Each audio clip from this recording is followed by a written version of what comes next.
Leo mal rok 2023 úžasný. Či už to bola spomínaná 19, neskôr 20 majstrovstva sveta, účasť 20 jednotke reprezentačnej, následne to bola, síce nehral, ale aspoň bol povolaný do reprezentačného Ačka, no a v neposlednom rade zápasy za Feyenoord Rotterdam, čo je obrovský úspech, takže ten rok bol skvelý a aj tréneri, ktorí dávali ceny za futbalistu roka 2023, asi ocenili jeho úžasný rok. Čo to pre vás znamená, maminka teda Lea a Mária Sajová, mať dvoch takto skvelých, úspešných synov? Tak je to samozrejme pekný pocit. Od malička robí to, čo ich baví. A neviem, čo k tomu viac povedať. Áno, je to krásne.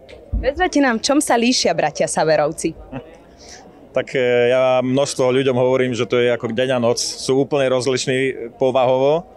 Samozrejme na ihrisku to nie je až tak vidieť. Obidvaja milujú futbal. Ale povahovo sú diametrálne odlišní. Jeden je extrovert, jeden je introvert. Ktorý je extrovert?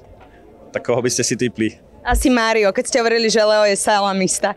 Presne tak. Mário je extrovert, človek, ktorý miluje rozprávať o futbale s každým, miluje futbal, pozná súperov, má naštudované všetkých hráčov. A Leo si myslím, že je v mnohých prípadoch presný opak. Mnohokrát ešte v mladosti sa stávalo a nevedel proti komu hrá. Dá sa povedať, miloval tú hru, takže je to krásne, že sú bratia, sú odlišní, ale v mnohých veciach aj na ihrisku dá sa povedať aj podobný. Ako to vidíte vy? No, no obidva majú rovnakých rodičov. Je pravda, že každý je iný, ale myslím si, že Leo nie je taký introvert, ktorý nemá čo povedať. Je to skôr chalan, ktorý rozpráva, keď má čo povedať, keď má zmysel niečo povedať. A je fakt, že Mário aj Lejko, obidvaja sú obrovskí futbaloví nadšenci, akorát Mário, čo na srdci to na jazyku, je viac tak otvorenejší, ale nemyslím si, že Lejko je ten taký, že extrémny introvert, tak by som to povedala. Pán Saver, vy ste teda aj manažerom obidvoch chalanov.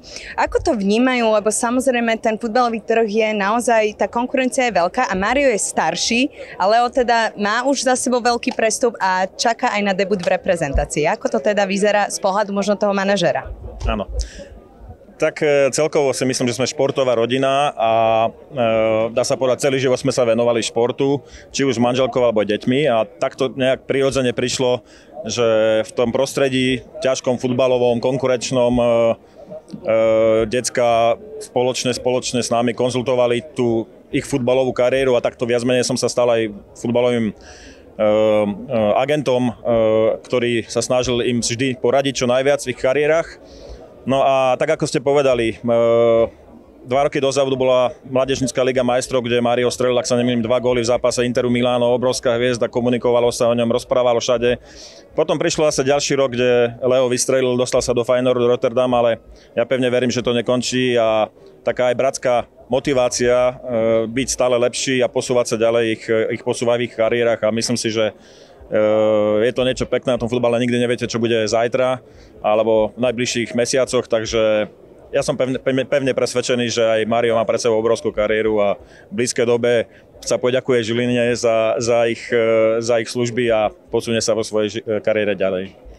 Vnímam to tak, že ja moc futbal teda som nesledovala, kým chalani nezačali hrávať futbal, až vďaka ním som sa k nemu dostala aj ja.